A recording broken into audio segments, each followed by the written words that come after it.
All right. It's Mr. Deadman's podcast. No, I'm just joking. It's the Deadman's Tome podcast with your host, Mr. Deadman, Becky, and SK. How is it going? I don't know. If it's just your podcast, man, then I might have other things to do. I know, right?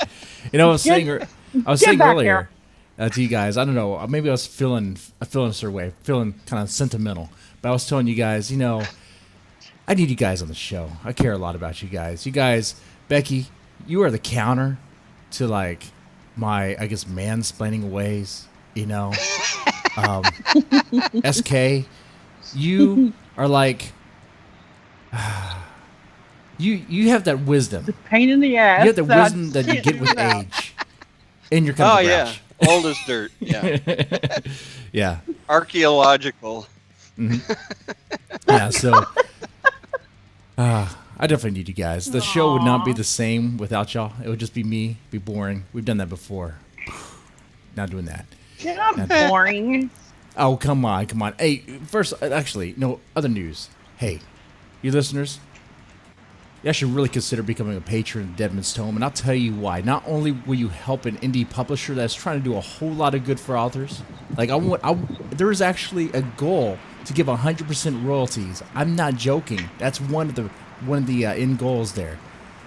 Anyway, you also get access to private shows and an early access to the brand new issue Mr. Deadman Made Me Do It. It's out now, but only for patrons. Like now? Then it's good like too. Right now, it's out. You just go to patreon.com/deadmanstome. You know, give a little pledge, a little donation, and you'll be able to read it. Look at that.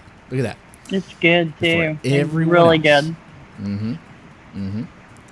All right. I think with that out of the way, do you have any other announcements, Becky? The deep fried horror should be out before Father's Day. It should be. It has an awesome. It's an awesome lineup in it. An awesome? Okay. I thought you said like awful. I thought she said awful. Yeah, she say awful? That's an awful lineup, guys. Awesome. Okay, way to upsell it. I like that. All right. Anyway, ladies and gentlemen, our guest tonight is the one and only Francine Martin. Is that right?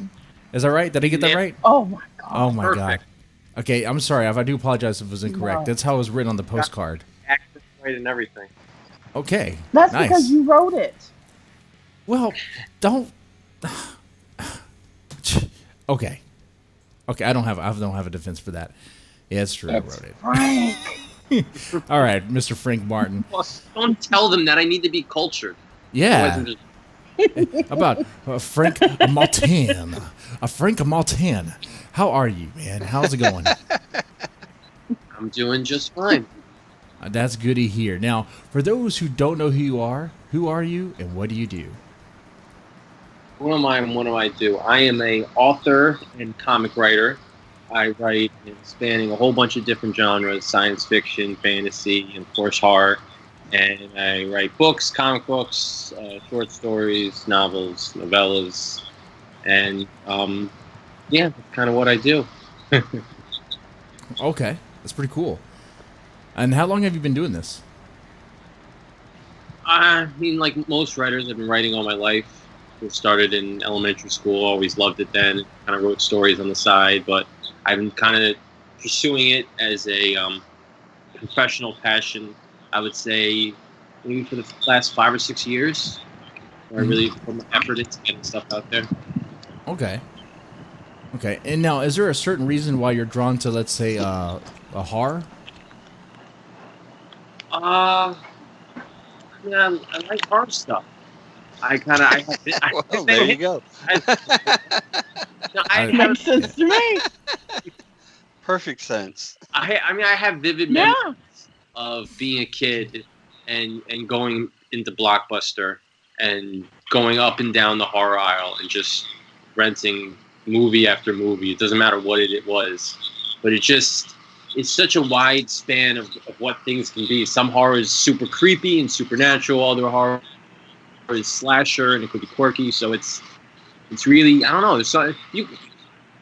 there's been books upon books written about why people are attracted to being scared. I mean, it's kind of weird, but it's awesome. Yeah. Yeah, I mean, there's a lot to it, right? Agreed. Because there's different types of horror, and it's like, what is it? Is the, I don't know, the thrill of being scared?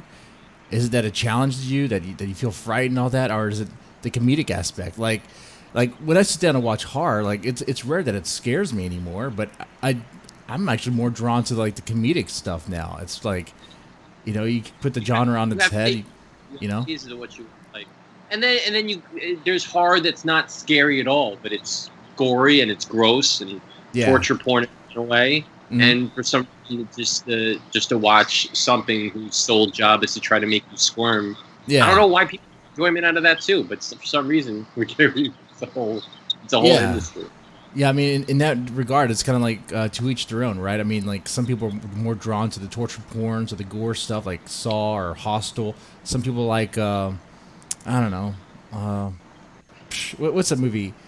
Tucker and Dale versus Evil, you know, something like that. Tucker and Dale, man. Yeah, I was a big fan of. There was a comedy horror, Leslie Vernon, where she plays like a serial killer, and a camera crew follows him around, like taking a documentary of him being a serial killer. I mean, it was a comedy, but it was making fun of all those old slash movies. It's just. Is that horror? I guess it is, but it's fun. Horror, I like to think of horror as like hip hop. You know, hip hop is not just the music hip hop; it's an entire lifestyle that revolves around it. There's clothes, there's slang, there's music, there's attitude, and horror is kind of the same way. Yeah, you have horror genre of movies, but it goes way beyond that. There's horror fashion and horror arts and horror jewelry, and it can encompass one's entire life. Wait, hold on. Is someone using the restroom right now? I mean, SK, are you training the lizard right now? What was that sound? Is that just me? Oh, okay. Yeah, it wasn't me. I thought I heard something. Okay. It might be the shrooms I took earlier, or might be this Jack Daniels. You. No. I can see him on the toilet, be like, "Who's in the bathroom?" All right. Okay. It probably was, little devil. Yeah, well, you know, I won't ever tell. I don't have my webcam on for a reason. Okay, now I stumbled upon something that caught my eye, the Ordinary Monsters, your Kickstarter campaign. Now, what can you tell us about this? Because this looks exciting, by the way. I just want to let you know. Ordinary Monsters is kind of like my take on having a whole bunch of different stories that I didn't know what to do with and kind of cramming them together. So to put it in a nutshell, what it is I have 2 different novella-length stories. One's a werewolf story, one's a vampire story, and it's formatted in kind of those old double-sided pulp paperback books where you read one and then you flip it over and it's another cover and you can read another story. Okay. Oh, yeah. Yeah, so that's one aspect of it. And then after those stories, there's a follow-up short story that kind of spins off of those longer tales, which kind of expands upon the universe. And then after those stories, again, I have 2 5-page horror comics, short horror comics to kind of round things out. So it's kind of a jam-packed book. It's not just a straightforward novel. And got beautiful artwork in it, great stories. So I brought it to Kickstarter. It was originally released a couple years ago, and I'm re-releasing it with the short stories are new and the covers are new and another series of rewrites. So that's what the Kickstarter is for. Okay. So it was originally released before, but now it has more content in it. I mean, is there something different about the main stuff as well? The main stuff is pretty much the same. The short stories, the new content, the main bigger stories have been edited again and streamlined again, so they definitely read a lot better. The story's been kind of rebranded. I would say the book itself has been rebranded in a way. It was the first book was a little more pulpy, more pulpish, and the covers now are more horror and geared towards scariness rather than kind of quirky. So now it's pulp free. Yeah, No pulp. if you want to put it that way, sure. Or Pulp free. I would say some pulp. Let's just put it at that. Some. Okay. Some pulp. I got to get I'm country okay with a style. little pulp in my orange juice. Yeah. So Yeah. you don't see that too often. You either see pulp or pulp free. You never get that mix that's in. I gotta go. Mm-hmm. There's no light pulp or anything. Yeah. Yeah, not really. So now, who did the cover art? Cover artist was a guy named, I always butcher his name because he lives overseas. Yeah. Fakul Iza is his name. It looks sick. It looks real cool.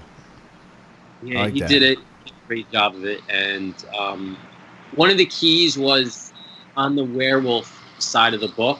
Mm-hmm. It had to have a UPC code because it's technically the back cover. Yeah. Oh. Yeah, you can't get around right. that. Yeah. Yeah, I had to tell him UPC has to be here. So he's like, I'll just put the moon there, man. I'm like, okay. Okay.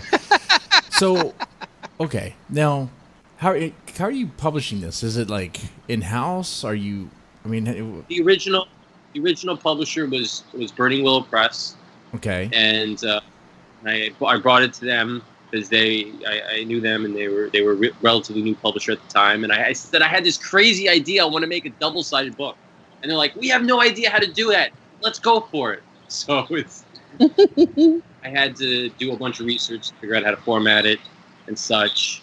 And so they put out the original volume, and then I wanted to re-release it, and they said we don't really have the resources right now to re-release it. And I said, what if I want to re-release it? And they said, sure, man, go for it. So that's where we're at. Well, that's good of them. Hey, see, listen to that. Yeah. Listen to that. Other writers, authors, and especially publishers that listen. Right. Don't be dicks. Yeah, he wanted to re-release his stuff. That publishing house, didn't have the resources to do it. So yeah, they let him do it. I mean, I take it you own the rights, right? I mean, you still have your rights to your content, right? Yeah. I mean, Okay. because we're re-releasing, we're gonna have to rework the contract. But I have a good relationship with them. Okay. And it's gonna be. So I also have, if you look, I got a big rewards here on the Kickstarter page, which is a Burning Willow Press bundle. It's like, I forget how many books, but maybe like 40 or 50 of their books at a huge discount. So if anybody wanted a huge sampler of what they got available, that's kind of the big reward that's available on the page. Okay. Cool. That's pretty cool. Jesse, did you see the chat? I did not. Let me see what's going on in the chat. What's up, my peeps? Just you should fire Becky. And why do you guys have a comic writer on your show? Still in our bit? This guy is more than just a comic writer. He writes short stories, novellas, and comics. You want some poetry? A little haiku over there. Come on. Yeah. Oh, Is it really that much to steal? no, not really. But okay, People like to make fun of comic writers because comic scripts can be kind of flimsy. It's like panel 1, guy walks into a room. Mhm. Panel 2, drinks water. It's like yeah. Okay. But okay, so you're doing this on your own, right? Because the publisher's not publishing anymore, but you're doing it yourself. Is that right? Yeah. Okay. So are you using like KDP? Are you printing it yourself? Like what's I'm going happy. on? Well, because I got a printer that I work with for comic books. Yeah. So he's gonna be printing the novel. Okay. So that's where that would be the complicated part because you can't just run a comic book through KDP. It'd look all jack. I don't even know how that would look. I don't think you can do that. actually, Could you? for the original, we're trying to go through CreateSpace because that's the big where everybody uses to kind of use print on demand. And they submit it, and they said, we can't print this, man. Half of your book is upside down. And they go, no. It's just an image. What the fuck? It's supposed to be like that. You know, you read one half, and you turn it around, you read the other half. idiot. Oh, we get it. No, but we still can't do that. We're like, why not? Because it's against our policy. We can't print upside down images. You're like, What? That's so dumb. Okay, Yeah. so you have so many restrictions there. So you're doing on your own. Okay, I think you might know where I'm going with this because on the Kickstarter, I believe it's like what 900. You're asking for 900. Is that right? Yeah, 900 is the goal. Okay.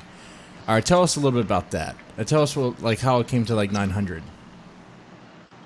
How it came to 900. So we got I need a minimum order for my printer, and then formatting, because it's an upside down book. It's a little bit more expensive to format. Then you got the cover artist, and then you got editing fees. So all that combined is where 900 comes from. Okay, that makes sense. And the reason I ask is because, now have you received any sort of feedback or criticism for the Kickstarter? As for why, you got some? No, I don't have any. I don't have any myself. But I do know that when it comes to like crowdsourcing, like I've entertained the thought of sourcing various projects, but it's like I know the stigma that's attached to it, because some people just don't deliver, or they deliver, or they make changes, I guess. Yeah, so this isn't my first Kickstarter. I've run 2 for comic books. So the comic community is really big on Kickstarter, because there's a lot more upfront costs as far as developing a comic book. Yes. So a lot of people have different perceptions on what Kickstarter is. Kickstarter, in a nutshell, is essentially a way to pre-order a book. So you're helping a creator get funds for something before it comes out. In this case, a lot of the works are 80% done or 90% done, so they're pretty close to finished. So there's very little risk involved once it's completed to actually getting the thing out to backers. But yeah, tons of Kickstarters fail all the time, and it really puts a negative image on the idea of crowdfunding. But the idea is that if you deliver on one, and then you deliver on 2, and you start to build that momentum and trust with people, they'll trust you to deliver on ones in the future. That makes sense. You build a reputation. People know they can trust you. Right. Yeah. The way that I know a woman who's very successful at crowdfunding for film projects, and the one key thing that she talks about all the time is you have to have a following, and then start your campaign. And so this sounds like you're already in that that sweet spot. You've got some following, and you've got people backing up, and that's great. And you've got a track record. Yeah, a lot of the big question is people get all the time is, should I use Indiegogo or should I use Kickstarter? Because Indiegogo is the other big crowdfunding site. Yeah. And the answer to that is it doesn't really matter, because at the end of the day, it's not using one or the other that's going to make you successful. It's your ability to drive people to it that's going to make you successful. It doesn't matter where you go, because if people like you and they trust you and they want what you have, they'll go anywhere for it. Yeah. Right. Makes sense. Absolutely true. Absolutely true. And you see a lot of people too on Kickstarter that really have no idea what they're doing. They'll go and fund a book, and their goal would be like $35,000. Like, $35,000 for a book. What kind of book is that? People that have a goal that's a little unrealistic. Yeah. And they might have a sentence or 2 on their Kickstarter page, and so you could tell right away somebody that doesn't understand the platform, doesn't understand how to run a campaign, and that immediately right there is not going to garner a lot of trust. Mm-hmm. Well, it's people who think, well, how much money do I want? Well, let's pick a number. Yeah, great. And a lot of people, too, it might be a justified number. For instance, if you're developing a huge comic book, an anthology with a whole bunch of writers and a whole bunch of artists, and it might cost you, $10,000 to put together. And they might say, okay, if it costs me $10,000, that's what my goal is going to be. But if you're just starting out and you don't have the following, you're never going to hit that number. Yeah. Right. You got to play within your limits. Right. It's better to aim low and go over than to set a high target and miss it. Yeah, most certainly. That's a trick, because you don't want to set too low that you're going to have trouble making the thing that you are promising to do. Mm-hmm. Well, I've seen in film projects, I've seen people fund just stages of projects, right? like, hey, we just need to do some like post-production work, and we need this amount to do that, rather than trying to bite off the whole chunk in one campaign. When it comes to financing, every little bit helps. Mm-hmm. Yeah, it really does. So how long is I think you might have answered this already, but how long has the Kickstarter been up? All right, how long has it been up? It launched on Wednesday. On Wednesday. Okay. And you already have 6 days. You have so like how long 30 is backers. How long? Yeah, I have 30 backers. I'm about halfway to the goal, a little more, Okay. And I think I have 11 days left. Yes, So- that's right. it's only like a 2-week campaign. Yeah, it's a quick thing. I'm not. Okay. So Kickstarters have most of the funding comes from either the first couple days or the last couple days. In the middle is what the infamously is known as the dead zone, where it's just people just don't want to back in the middle. It's just kind of human nature. You either want to get in right at the start or you want to get in at the end. So I like to try to limit. If I have a low goal that I don't have to fight for, I like to limit that dead zone because it can be kind of depressing when you go to the page a whole bunch of times and Nothing's happening. Yeah. I can Sure. imagine so. Cut out the dead part. Huh? That's cool. Yeah, the middle part. Speaking of No gangrene. cut out the dead flesh. But yeah, I mean, it's Ew. definitely a project. I definitely want to back this, and it doesn't look like it takes much. $10, $10, and you get a paperback. Is that right? Is that what I'm looking? No, Was it? So I just added the paperback minimum is 18. Oh, 18. So Okay. yeah, that's the cost of the regular book, and I have free shipping for the U.S. Okay. I have an ebook available for $5. I just added a new reward tier that you probably saw, which is $10, which is the ebook and Okay, the cover art I'm making into prints. So that's what that new reward tier is for $10. But I got tons of other stuff. I got a bundle with a bunch of my other novels. I got an audiobook. I got a bundle where you can get the old version of the book in addition to the new one. So there's a bunch of different rewards here that you can play with. And hold on one second. Cool. I'm looking right now, of course, on the Kickstarter page. So this is what I'm looking at. This World War I Battlefield. So this is the comic that's inside? This looks so that's badass. The comic that's inside, because it's a werewolf vampire story, when I was putting together the initial idea, I was just going to do a werewolf story and a vampire story. And I had these comics that were lying around, these 5-page comics on my computer that weren't doing anything. I'm like, can I put these in the book? Because it's a werewolf story and a vampire story, and I got a comic with werewolves and vampires in it. And they're like, I guess so, let's try. And so we threw them in there. And so it's World War I is the setting. And it's basically werewolves versus vampires on the World War I battlefield. There's no dialogue to it. There's no story. It's just good old-fashioned monster fighting.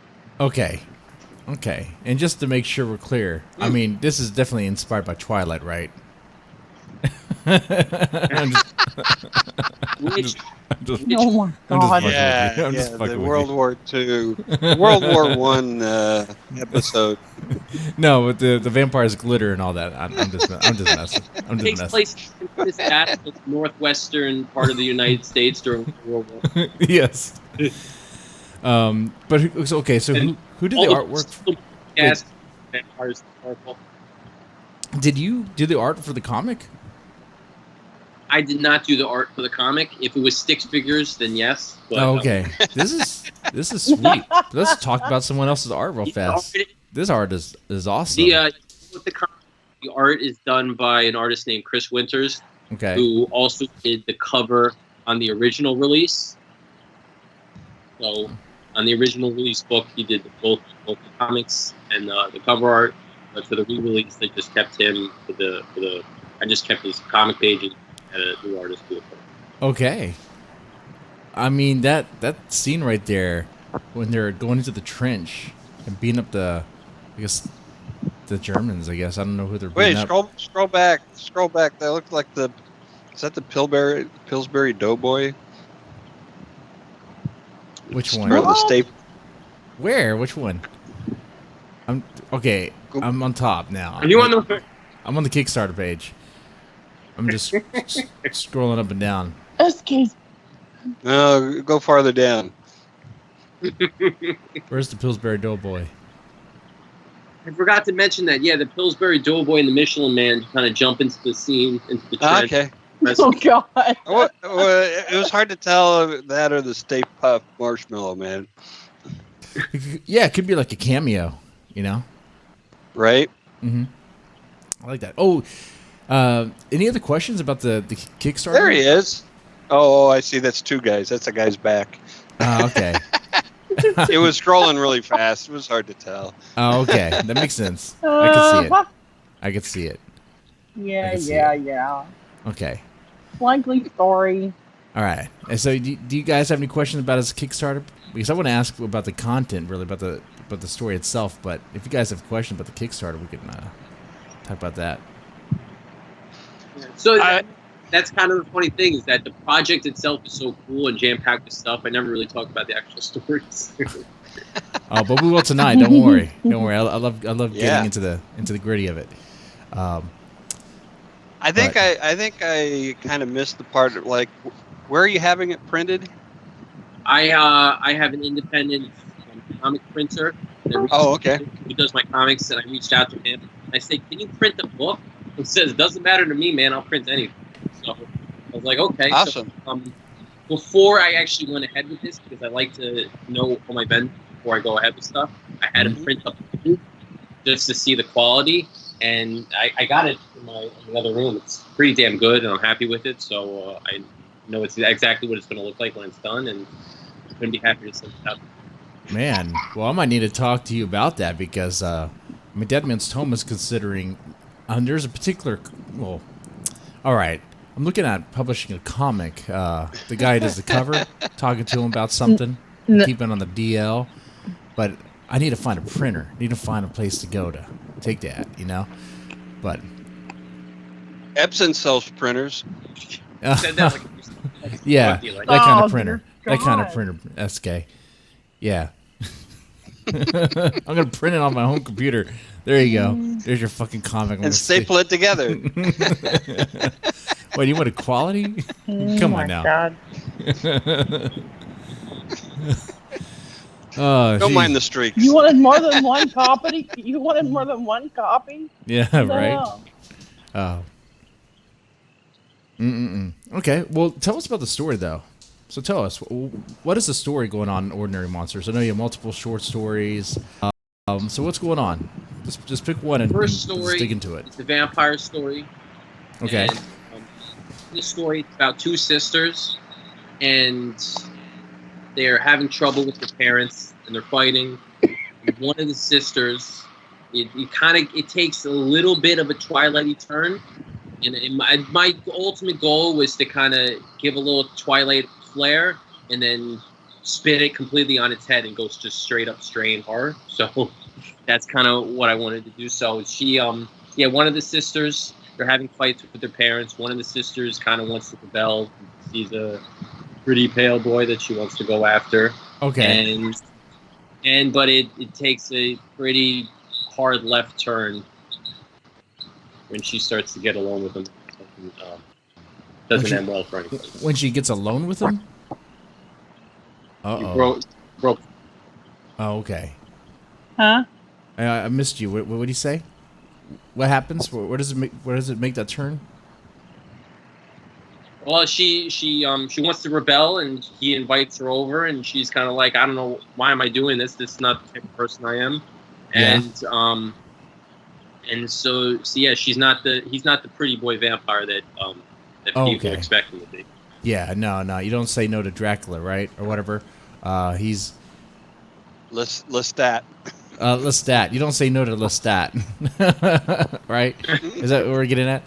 Wow. Okay, that's pretty cool. So that's number one, and then after that, it's a short story that expands upon that story, and then you got one of the comics. Then once you're done with that, you flip the book over, and then there's the werewolf side of things, and that story is if the first story was about family, this story is about friendship. It deals with two friends. Like bros. They're in high school.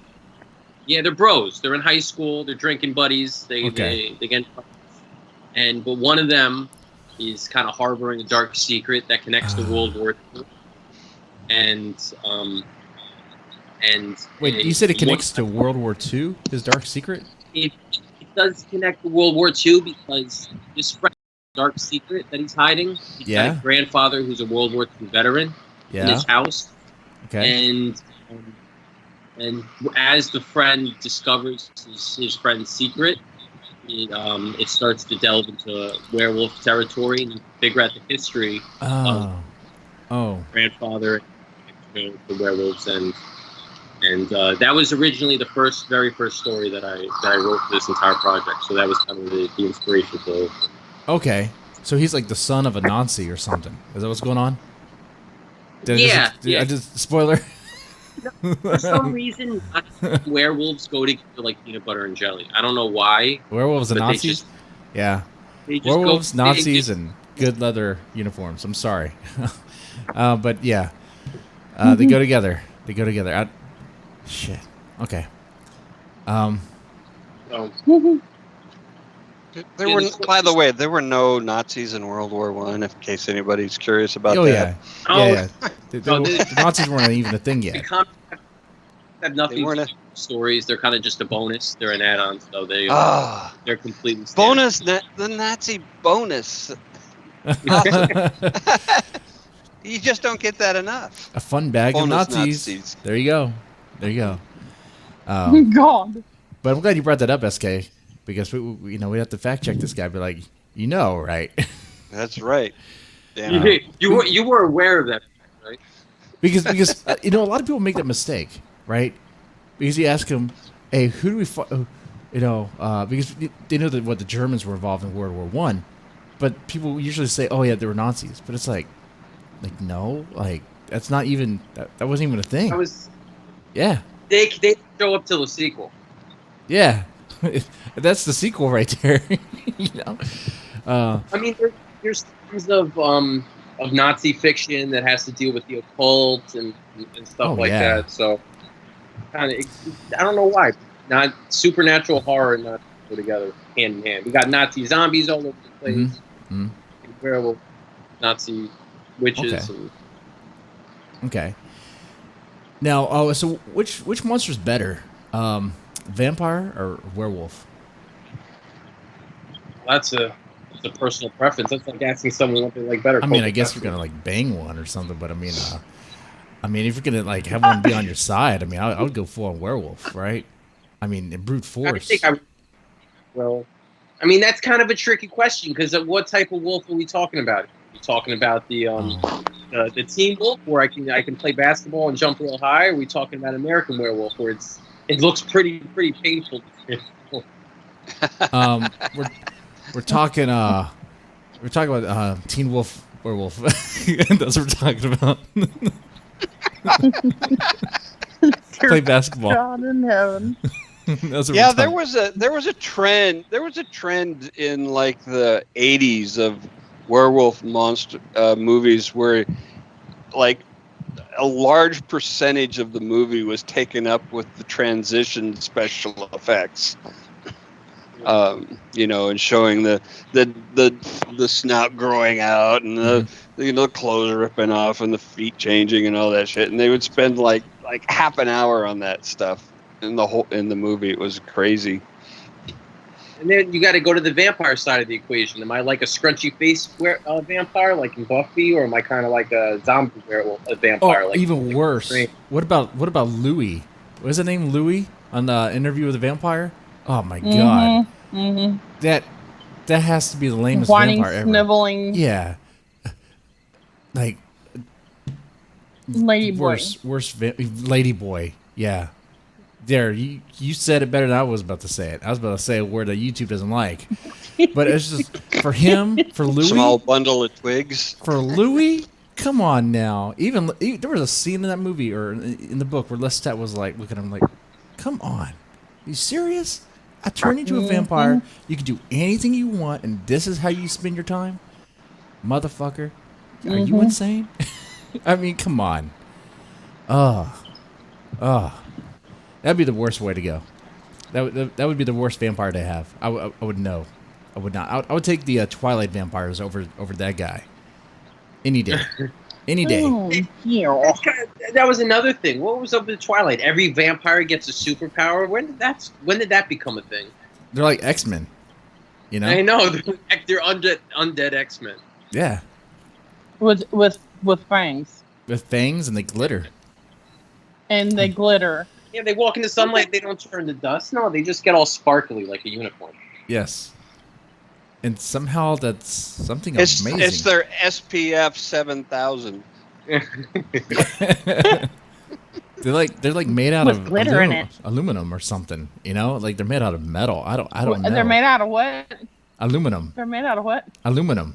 I said it right. Becky. Did I? At least one of those times. Aluminum. Aluminum. Okay. You don't say aluminium. You do notice that I'm not even trying to say it, right? Yeah. I do notice that. But that's okay, Becky. My That's pen okay. was at the ready. And Add that to the list. and just to remind people, okay? Yeah. Because I know people get burned down on Kickstarter and crowdfunding, but this is not your first rodeo. You've done this before. I believe a project is it Hollow Testament, is it right? I funded 2 comic books. I had a comic series that was an anthology series called Modern Testament, Okay. which is basically a whole bunch of short stories about biblical beings in our modern world. So like angels and demons, kind of like the show Lucifer. That's kind of the same vibe to it. Okay. And then there was a buddy of mine, comic creator, does a vigilante series called Hollow Girl, and Yeah. we did a little bit of crossover where Hollow Girl takes on a bunch of biblical beings, and we called it Hollow Testament. So that was the second Kickstarter. Okay. It's pretty interesting. Those are- So those are yeah, both comics. you definitely have experience in this, and look, it's just how I operate. You know, I try to make sure that like someone in the crowd funds, I'll check out the history. I'm like, okay, this guy means he's legit. Like he honors his word. He creates a project, he backs it up, You gotta and back check. I get it. yeah. So I definitely did that. It's because I'm definitely not gonna support someone if I don't, think they don't mean it. So, I mean, you have a word. I mean, after the end of the stream, yeah, you got it. I definitely make a contribution there, kind of help out. What else? So the theme of Testament. Are you? Are you religious? I am not a religious person, no. So Do you like to the me, Bible? I'm sorry. Do you like the Bible? Do I like the Bible? Well, for these stories, I kind of considered it more of a mythology than anything else. Is of angels and demons, and I got I have stories of Horsemen of the Apocalypse, and there's a story with a golem and a Nephilim. So to me, it's along the lines of Roman mythology or Egyptian mythology, and Mhm. that's how I treated it when I was applying the subject matter in the story. I like the Bible. I'll tell you why. Oh. In that thing, they say it's all wholesome. You gotta read it, right? They hand it out to you. They give it to you for free, right? No. You know how many times I got a Bible for free? You just, here you go. Save your soul. Well, in America, all you got to do is stay in a motel room. You got to Yeah. buy. And in that thing, it's loaded with all sorts of heinous shit. Stuff would be like, what? Am I supposed to read this out loud? Does my mom know I'm reading this? Yeah, Jesus Christ. People ask what the horror story was, they're going to say the Bible. Yep, that's it. Someone should just do that, like for school project. You know how like the teachers will have you read stuff like back in the old days. I don't know if they still read books anymore, but just have it where you read the Bible and kind of give a book review of that in full detail. So there was this whore, and she was everyone gangbanged her. They took turn and RAPing her, and they cut her up, and this is a message from God somehow. I mean, you can't. Yeah, That happens. Read your Bible and do what it says. Yeah. Okay. Oh my God. I think you kind of paraphrased that a little bit there. There might have been some edits along the way.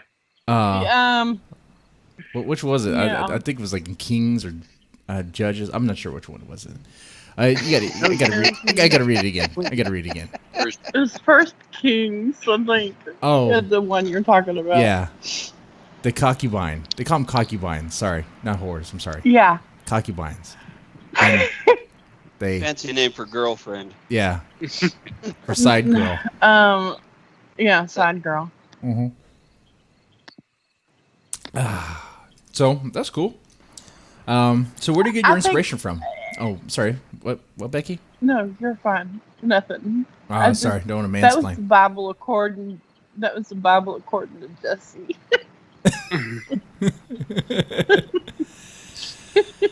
All right.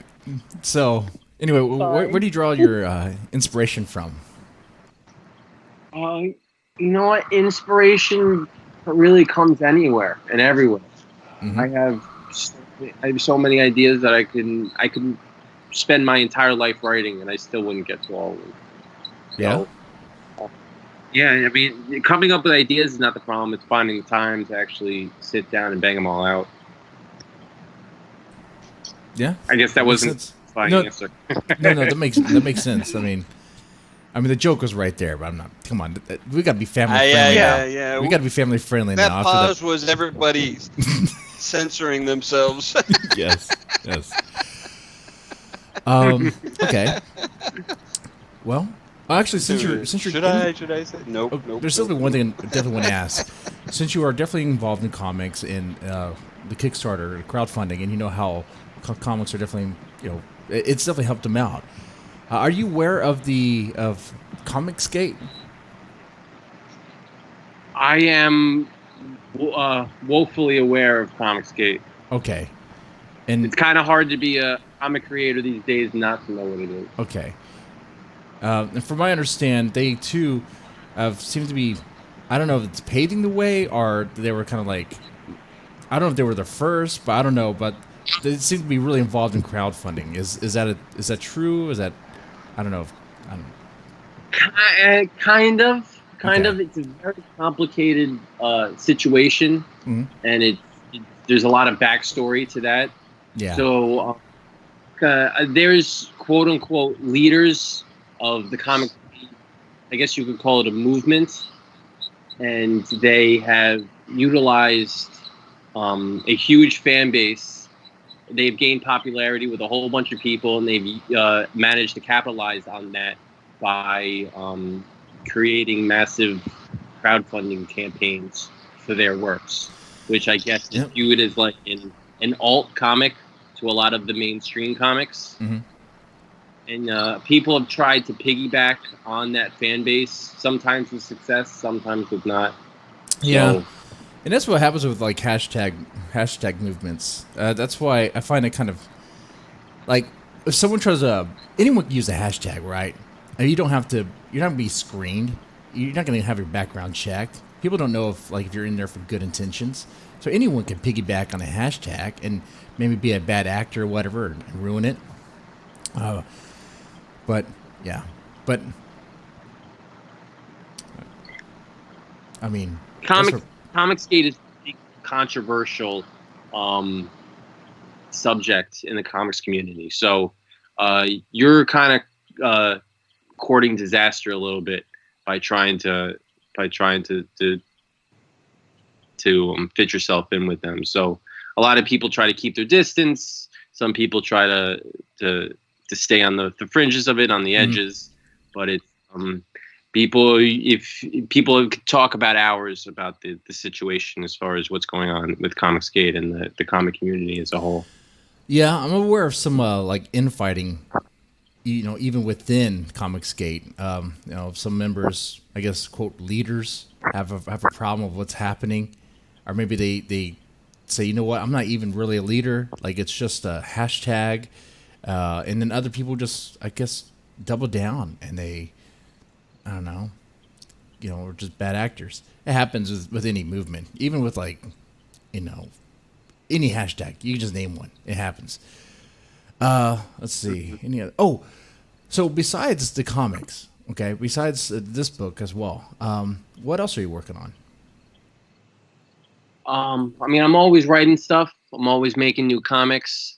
I have my main goal is I in the month of July and August, I really want to sit down in 2 months, pound out a kaiju book, monster book. So, I haven't even started that. I've been working on something all year long, but it's something different. So what I've been working on, I want to take a break on, and it's going to be my little nano. What is that called in November when you try to write a book? NaNoWriMo. NaNoWriMo. Yeah. Be my own little NaNoWriMo to try to write a book in 2 months, because with 3 kids it's very difficult to find time. So it's gonna. Dang. Yeah. It's gonna be. You mean like a novel book? Yeah. Not without pictures. Without pictures. Well, I'm not going to read that. Just word. And you gotta. Those words are gonna infest your head and make pictures inside your mind. That's the old. What? Yeah. I know it sounds crazy, but I think Get out of my head. Okay. That is actually what writing is. It's taking a hallucination and infecting others with it. Yeah, it's kind of crazy. It's weird when you. Now, before we move on to like the news stories we have tonight, do you have any advice for writers? Any advice for writers? The main advice I give to people who want to write is just to write. I mean, that seems like a no-brainer, but you should be surprised by how many people don't physically do the work. You know, just sit down at a keyboard and stare at it and actually write, because it's daunting to create a novel. It's a lot of words, and it's a lot of time, and it's a lot of work. So just do the damn thing. Mm-hmm. That makes sense. That's right. I mean, you got to write. If you don't, then, especially if you don't and you complain about, if only if I'd written that book, or I could write a book, or I could write a story. Well, then do it, man. Like, especially, I have this complaint when it comes to people just like, let's say they watch something or have read something and they want to make a complaint about it. Okay, that's fine. But how about you work on your own material too? Like, it's one thing to complain about it. Sure, complain. But if you're not, I don't know, engaging in the creative process or trying to make something of your own that's, I don't know, a little bit better, I guess, in your way, then what are you doing? You're just complaining, just complain. I mean, you're just, I don't know. I mean, there's a legitimate, place for, serious criticism. Yeah, don't get me wrong. Yeah. Yeah, which is different than just taking pot shots. Yeah. If you're gonna engage in critical analysis and put some thought into it and some reasoning behind it, besides saying, "Oh man, that's bullshit. I don't like it." Mm-hmm. The thing about it is that it's very easy to lose momentum. And yes. So if you could have a good week of writing, and then you're just like, oh, I'm very busy tonight, and let me take the day off, and then that day turns into another day, and then it turns into a week, and then it turns into a month, and before you know it, years have gone by, and you're like, I wish I ever finished that story. So sit down, even if it's 50 words, just keep it going. Yeah, as one person said, you cannot edit a blank page. So at least put something down. Something is better than nothing. Something's better than nothing. That's very true. That's good. Well, definitely stick around. I think we'll go into the news stories. Feel free to chime in, and it'd be great. Becky, what do we got here? Becky had to step away. Oh. And I am filling in as your news girl. Oh, are you? Okay. All right. I am. Is Becky okay? Oh, I guess we'll check She's in. not feeling the best right now. Oh, okay. Dang. So she had to go lay down. That's not good. Okay. So, well, I'll take a shot for her. We hope she feels better. We all want her to feel better. Yes, we do. We miss her already. I'll take a shot of Tennessee honey for her. Hopefully That'll disinfect you, but not her. Well, hopefully it could transcend. I might have that power. Who knows? You know, I might have that. Oh no, let me bless it. I don't know. Bless it. I don't know how I'm supposed to bless this. Send her your your good feelings and good intentions and a fifth. Well, it's a shot. All right. But yeah. So anyway, first story. By the way, you had a different kind of honey whiskey before, right? Yeah, American honey, a wild turkey. I prefer that. So let me hear. You like that better? Oh yeah. I've seen that. That's so much smoother than it. This Jack Daniel's Tennessee honey is so much sweeter, but in kind of a way I don't like. I'll drink it, of course, but anyway. I'll try it out. I used to drink a lot of Tennessee honey, and I've found after taking a long break from it that I don't care for it as much anymore. So maybe the other stuff I'll try. Okay. All right. News story number 1. Kentucky pastor busted for trying to set up threesome with minors. And that's minors, not miners. He wasn't trying to, well, not people who dig coal. A Kentucky pastor was busted for trying to set up a threesome with 2 minors who work for him, according to police. Bobby Blackburn, who is the pastor of Elevate Church. That has a whole new meaning now, doesn't it? It does. Turned himself in on Wednesday on felony charges of prohibited use of an electronic communication system to procure a minor to commit a sex act. Jesus, that's a long law name. That is. Oh, he turned himself in? Oh, man. Yeah. Okay, they must have been putting the squeeze on him or something. The pressure must have been building. Yeah. Because he must have known that they're either coming for him by force or he just needs to turn himself in. That's it. Right? Yeah. Because, apparently this pastor also owns a pizza shop. Well, we might have a real Pizzagate then. They might have... I mean, what the fuck? I have to give it, though. At least he went for the threesome. I mean, if you're going to do something wrong, you might as well go all in. I guess, yeah. I might as well. If you're gonna do wrong, go all the way in. I guess. Wait. Does he get charged in that long crime twice? Did he get 2 charges of it? Well, was he successful or did he was trying to? Yeah, he was trying to set it up. So he didn't. No, yeah. Okay, so he was trying to set it up. Yeah, soliciting. Yeah. He was trying to set up, and he threw his phone into the river. If convicted, he could face up to 5 years in prison. That's it. Yeah. Well, he didn't actually follow. He got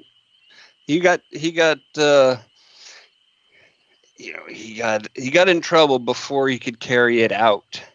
I don't think that really matters. I mean, what was the guy gonna change his mind at the last second?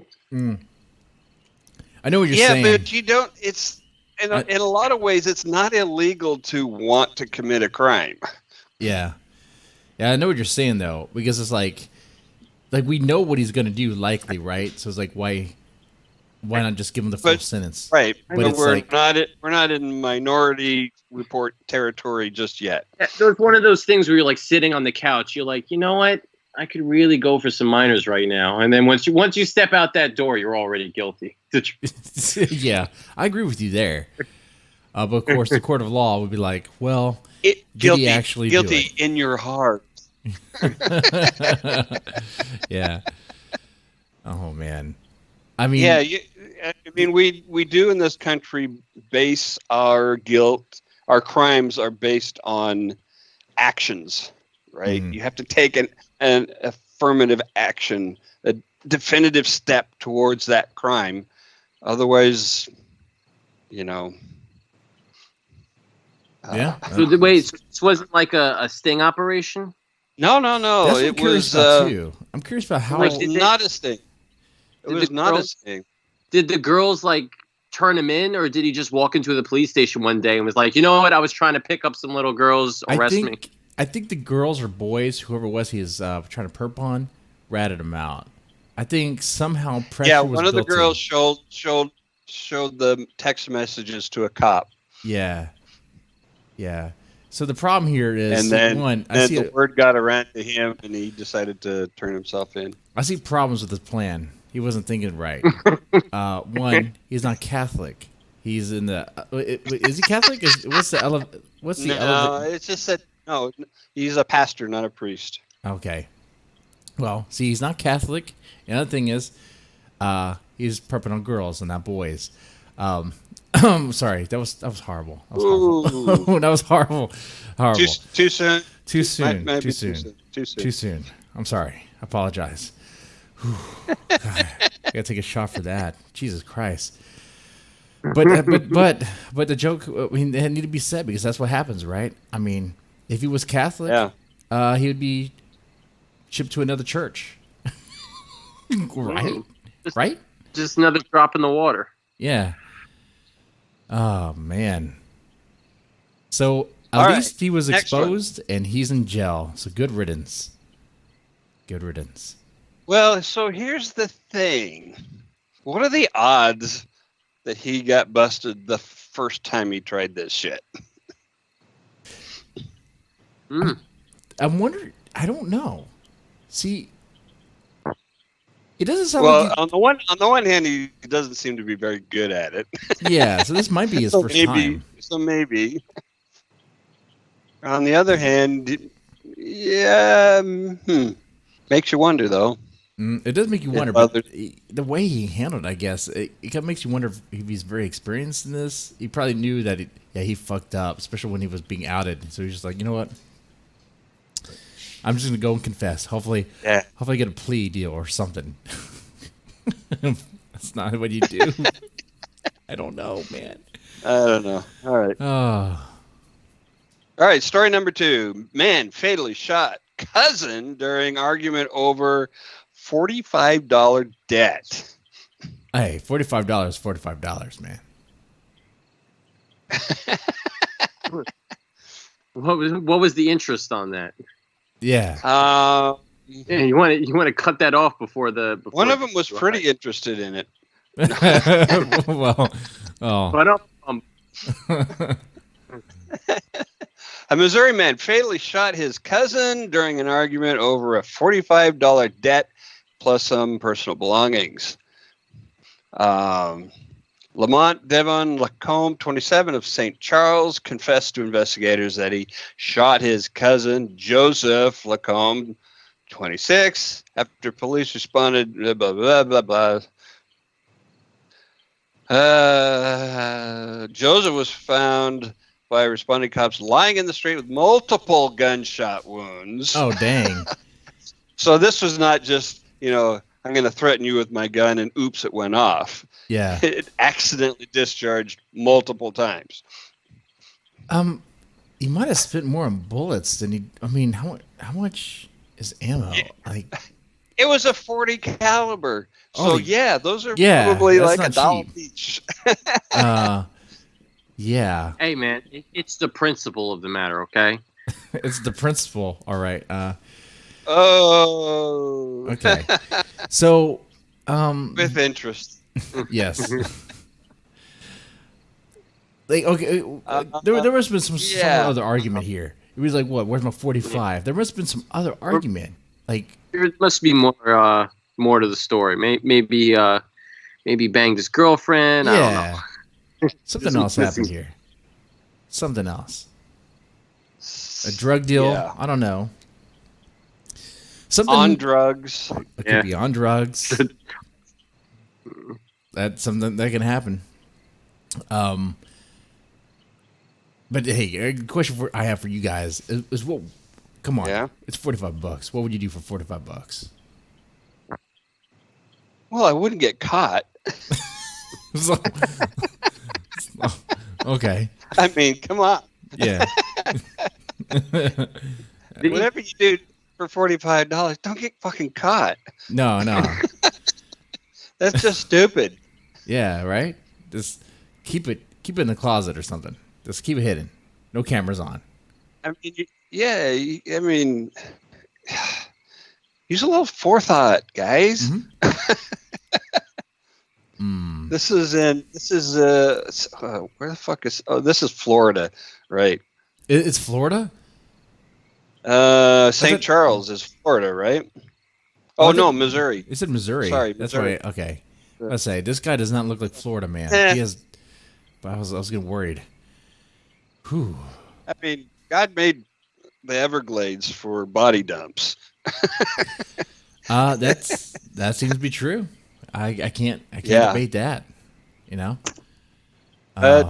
Poor guys, this poor chump's in Missouri, so I don't know what he's gonna do. I don't know. Apparently, just leave him out on the lawn. I guess so. Whew. I don't know. Mr. Frank Martin, what would you do for 45? What would I do for $45? $45.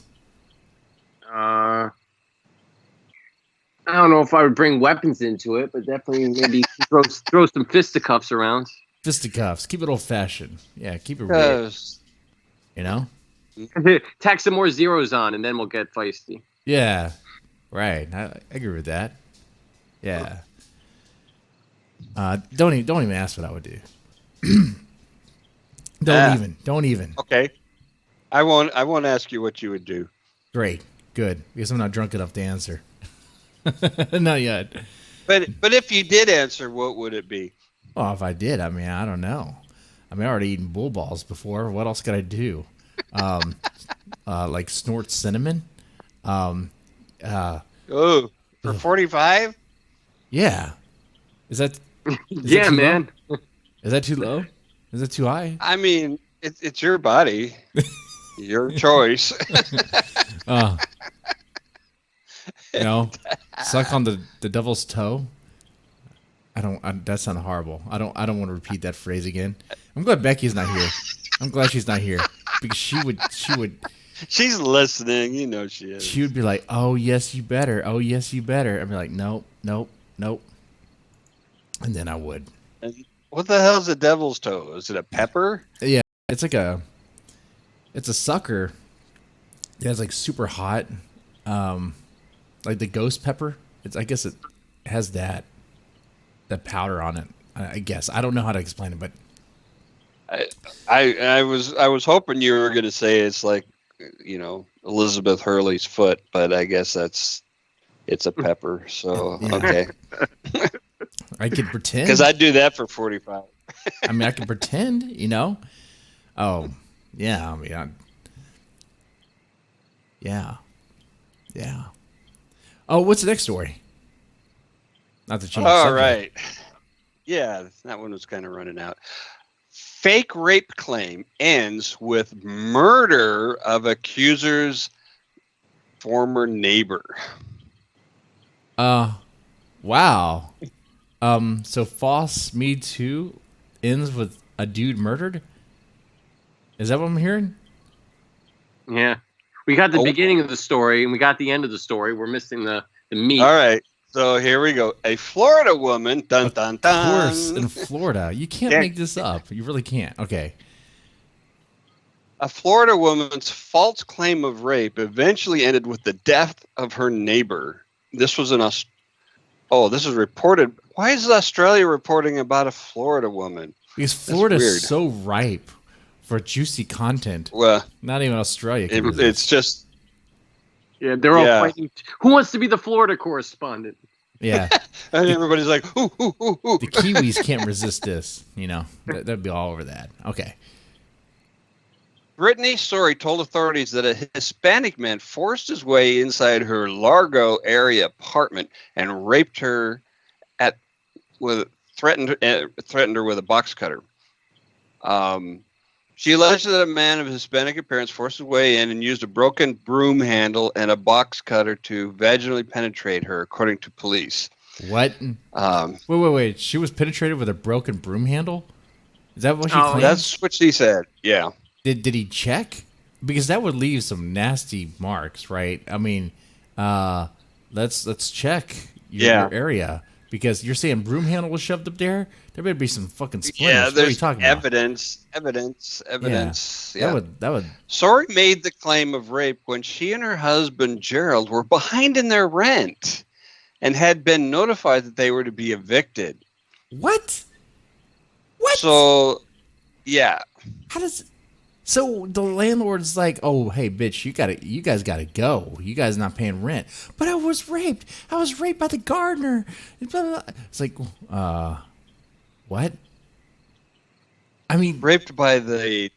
Yeah, it's a little confusing here who she is claim. It's.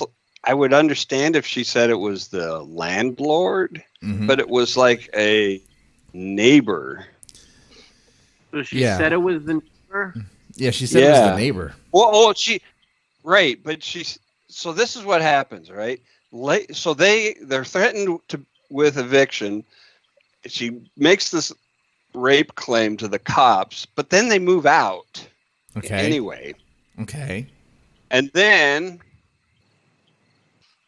a friend of theirs went to the apartment that they used to be in, and some guy starts banging on the door saying that, this woman owes him money.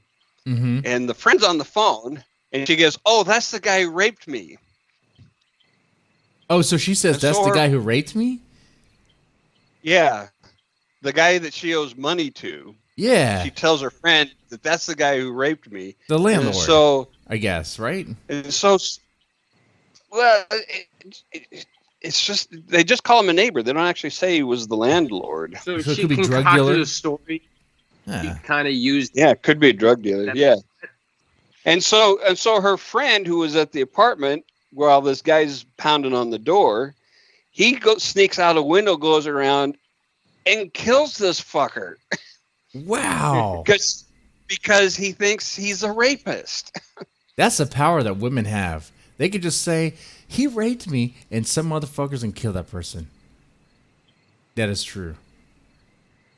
That's a little twist on the what would you do for $45? You don't shoot somebody, you get somebody else to do your shooting for you. That's right. That's what you do, man. Man, when I hear this, I'm just thinking, if I told my wife, "Oh, honey, you won't believe this. The neighbor next door raped me." She would be like, "What?" She'd be laughing. She'd be like, she wouldn't know what to do. She'd be laughing. She'd be like, "What?" I'm like, yeah. She raped me. There's no way that would lead to like someone getting killed. That would lead to me getting divorced, because she'd be like, how could she rape you? Like, let's tell the story how it is. Right, but it does happen. It does. It does happen. And by the way, the incidence of female teachers getting arrested for statutory rape of their students is on a sharp increase. It really is.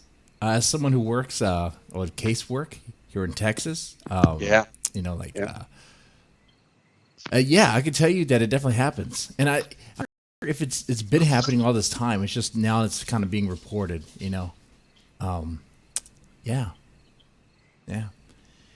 I think so. I think part of what this the way society is thinking about these things, it actually, I think, is allowing for these boys to, be listened to and to come forward. Mm-hmm. And it's kind of, there's definitely a double standard, right? Because, yeah, I mean, of course, with that joking comment that I made about, if I was like, "Oh man, my neighbor raped me," and my wife would be like, just joking about it, because the idea is like, how could a woman rape a man? How's that even possible? But the other thing is, it's like, but it is possible, and it does happen. Yeah. I mean, There are pills for that. yeah, right. Just take a roofie or something. Oh man.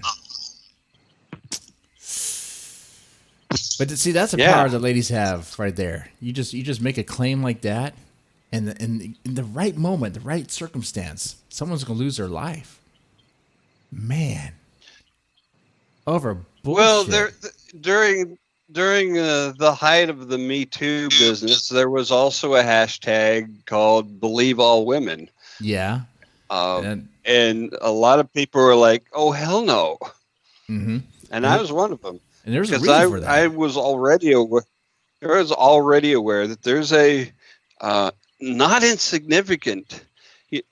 Some women would say, "Oh, but the false rate claims are a small percentage," and it's like, not if they're against you. Yeah. It doesn't matter how many times. If it's against you, it's very personal then. And once again, what I do for my day job, I pretty much work allegations. You can put it that way. Every case I have is an allegation, and just about every case I have, guess what? People are just making shit up about other people because of various reasons. I mean, especially custody battles. Oh, if there is a reason to lie, people will. I mean, think about that. If there is a reason to lie, whether for some sort of game or to avoid a lot of people something, don't need a fucking reason.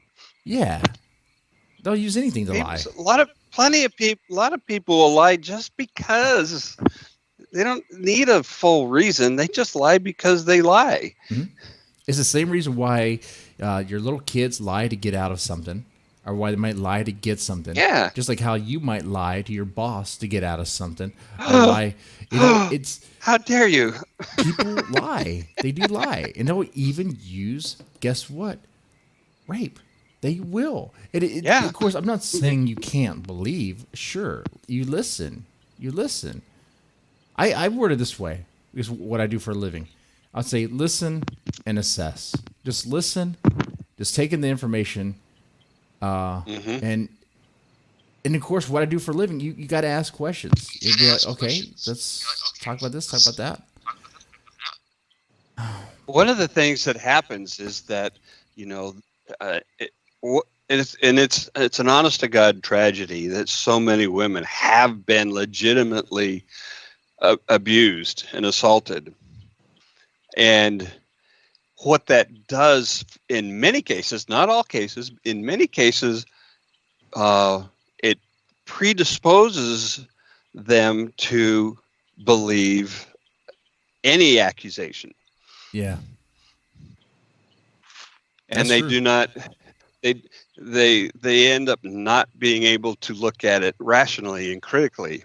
Mm-hmm. And as you say, assessing it. They just say, "Oh my God, I sympathize so much.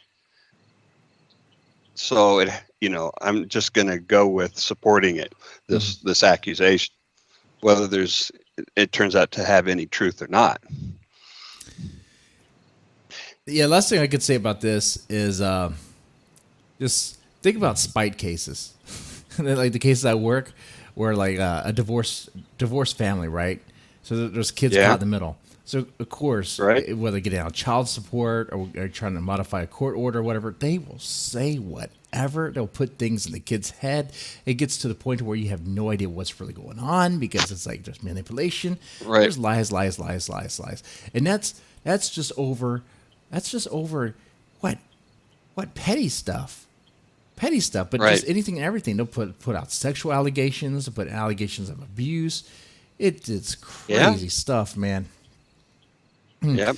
And what it boils down to is the two people just flat out hate each other. They just hate each other so much. And they don't mind ruining their children's lives to get what they want. They don't. So people really do. They can. Sorry hopefully we didn't kill the mood for you, Mr. Martin. You okay over there? No, it was getting intense. I know. It's an intense conversation. All right, so let's do a caption contest. I like that. So, Mr. Martin, what we do sometimes to show some love to the people who support us, which we do love you guys and ladies, is to play a little caption contest. I don't know if Becky sent you the image that she wanted me to use. I do not have any image. Okay. Do you have the stream pulled up by any chance? That's okay if you don't. Oh, the YouTube stream. Yeah. I got the screen. Yeah, sure. It should be populating pretty soon. There's usually a little delay due to buffer, but it should pop up. There we There we go. go. There we go. There we go. That's it. Okay, this is the caption contest. So, They're not on the screen. I lied. I don't Okay. know what I'm looking at. How do I do that? that's okay. We could send it to you via Skype. I think we can. I can make that happen. Yeah. Let's see. Meanwhile, I guess while I do this, SK, you want to give your take on this? All right. What it looks like to you? What is this thing? All right, so actually, mine's in the comments, but I'll tell you what it is. Is say hello to my little friend. I like that. It's not a winner, but I like it. I like it. No, Yeah. And the other thing is, the winner of the caption contest gets a free ebook.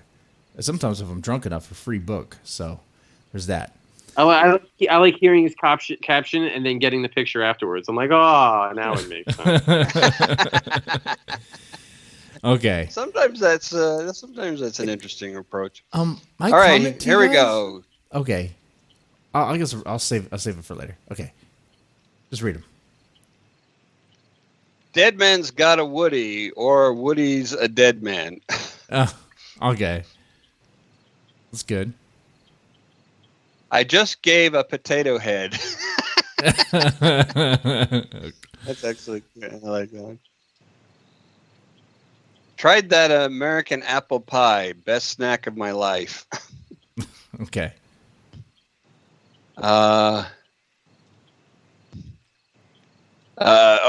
Teresa's. Oh, I'm sorry, I shouldn't say. I'm just trying to get over the 3-button jeans. What guy wears 3-button up jeans? See, that's the thing. Hold on here. Are these guy pants or chick pants? Look Those are totally chick pants. these are chick pants. Those are low rider chick pants, man. Yeah. Right? Am I right, Martin? Does he look like chick pants? I would say that was my impression. I don't think this is Yeah. a dude. If so, there's nothing else there. That Woody is the only thing there. Yeah. Everything else is flat. All right. Here we go. The next one. Okay. It puts the varnish in the basket. Someone's about to poison the water hole. Okay. That one might actually be aware that these are chick pants. I think okay. These are chick pants and Woody's going in there for some fun. That's what's going on here. Okay.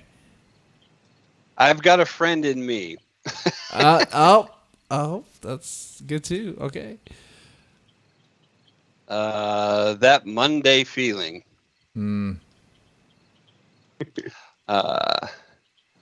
are worse STDs than chlamydia.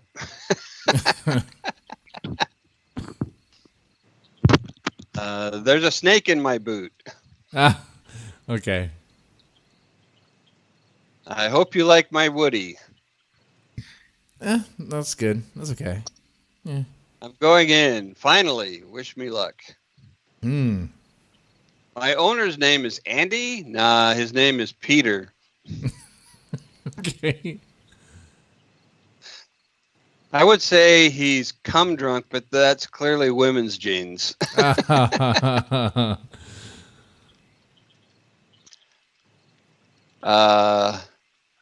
I'm sporting a Woody. This crotch funk got me high. Ooh, got some blue waffle treatment in there, huh? I don't know what's going on there. Ooh. Oh, so that's how she got splinters. Okay. Just so you know, the carpet does match the drapes. All right. So what do you think? Ooh, man, the water hole one. The water hole.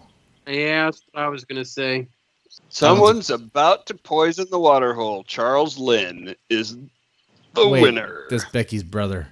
Damn it. But that's okay. He can win. He can win once. Yeah. Once or twice. Ralph Moody, he got the winning every time. Man, he was on a streak. It was annoying. Should we lift his? Should we lift his ban? I think we should lift his ban. Lift his band. Come on. Lift his band. Come on. It's I been think- like a month now. Yeah. Come on, Ralph Moody. You're back in it. You're back in it. We just have to get everybody else on board. Come on. Come on. You're smoking them, man. You're annihilating them. You're killing it. You're like the comedian who's killing it at the comedy club, you know? Everyone else needs a turn, man. But you're just flat out killing it. Murdering. Okay. That's good. Hey, well, Mr. Martin. What's up? What's your favorite horror movie? Favorite horror movie? Yeah. The first one that popped into my head is Saw. Ooh, okay. I like that. And why Saw? I mean, but I could go on and on. I mean, I loved Nightmare on Elm Street. I was a huge Freddy fan growing up. Freddy was my favorite. Nightmare on Elm Street. Yeah, I dig those films too. They're pretty good. I like it because they evolved so much over time. You know, the first one, yeah, they get kind of crazy. Yeah, the idea of him like just killing you in your dreams, you know, that's pretty scary because he gets you in your dreams. You know, like everyone else, like you can just kind of, I guess, run away from. Mm-hmm. Like Jason, Michael Myers. I guess you could run away from Chucky. You could just like take the well, I guess you can't take the batteries out, but you could like lock him in a cage or something. You know? Yeah. Yeah, but you know, for most people, they are even more helpless in their dreams, right? Because Yeah, that's the point. and unless you're good at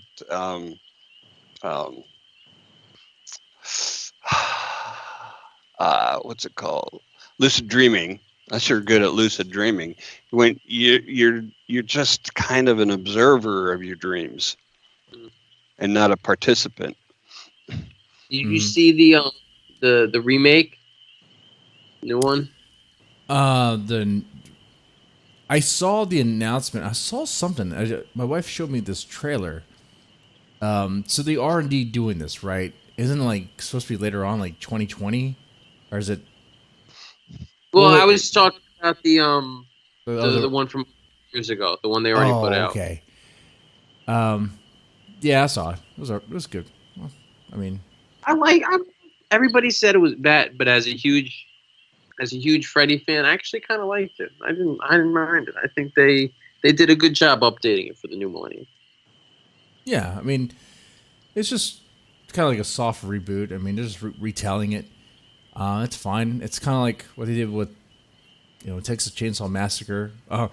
You know what they do with a lot of these franchises, and they just kind of reboot because it doesn't seem like it would be very hard to just come up with a new slasher flick. I mean, the villains aren't really that sophisticated. Just put on a cool mask, give a cool thing, and there you go. It works. Yeah. Maybe the first one gets like a little following, but the second one would definitely get more. I mean, it did with what's the movie called? Oh, shit. Oh, that one, yeah. Yeah, the one I can't even think of right now. The last one that really slasher flick that really kind of took off was Scream. Mm-hmm. I mean, can you one that came after that? Oh, No. they've had. I mean, I don't know. I've been out of the That game. took I've been- off? They have those happy. What are they called? Happy Death Day. I haven't That's seen the those. movie I was thinking about. And it got a sequel, though. It got a Okay. sequel. So it had some success in order for it to get a sequel, I guess. Did it take off to the level of Scream? Enough. No. I mean, did it take off to the level of Scream? I don't think it did, but, All those big killers, Jason, Michael, Freddy, they were all in the 80s, and Scream was, late 90s? yeah. And it was a simple mask. It was just a silly ghost mask.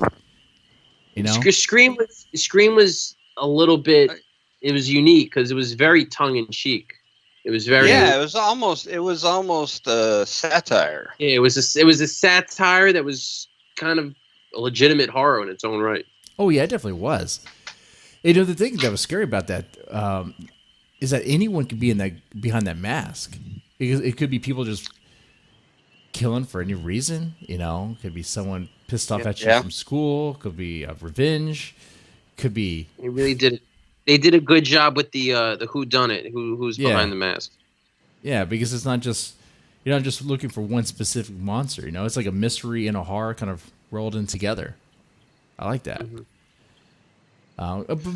People, I find people are quick to dismiss that one though. Quick to dismiss Scream for some reason, like it doesn't matter. It's like it matters. Well, are you kidding? Well, Scream. I've seen that movie so many times. Yeah. It's because there's a general discounting, and this permeates all film criticism all the way up into and including the Oscars. That there's a definite prejudice against comedy, like it's some kind of lesser art form, when in fact comedy is harder than drama to create by every account. But people think it's easy for some reason. It's not serious. They don't take it seriously. So because a movie like Scream has some funny moments in it, it can't be a serious movie. It can't be taken seriously. The same with Tucker and Dale, right? Yeah. Oh, that's a good reference. Yeah. I mean, Tucker and Dale is hilarious. What do you think about that movie, Martin? Tucker and Dale versus Evil.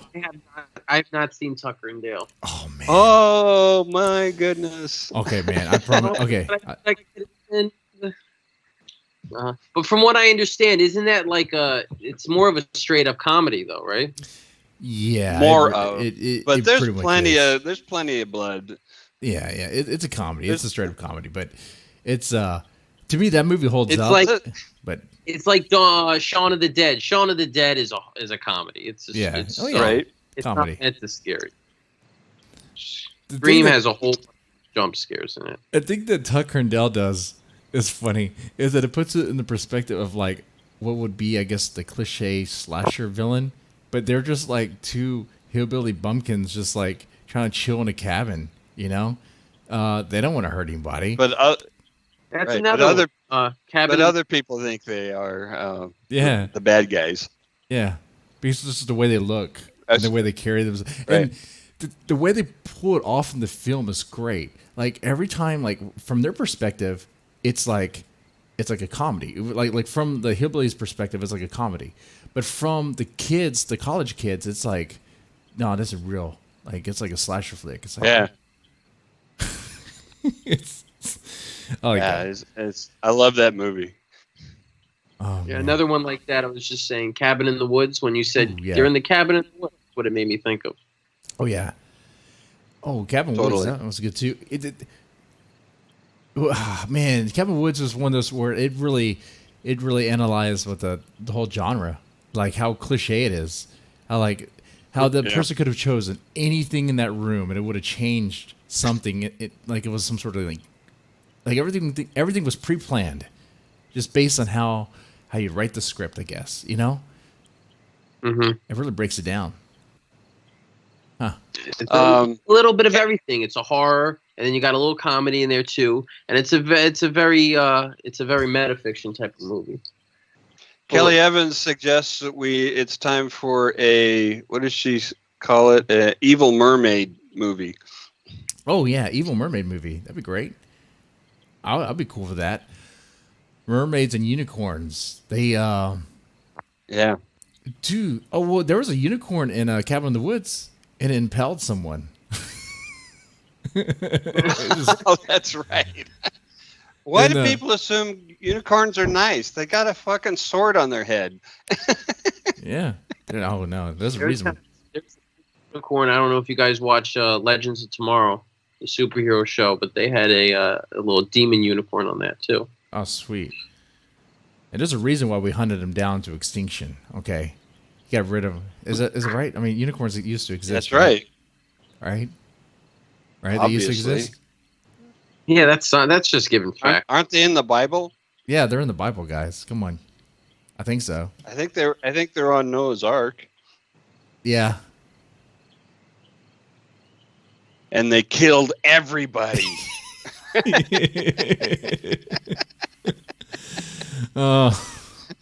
Oh man. Okay, Mr.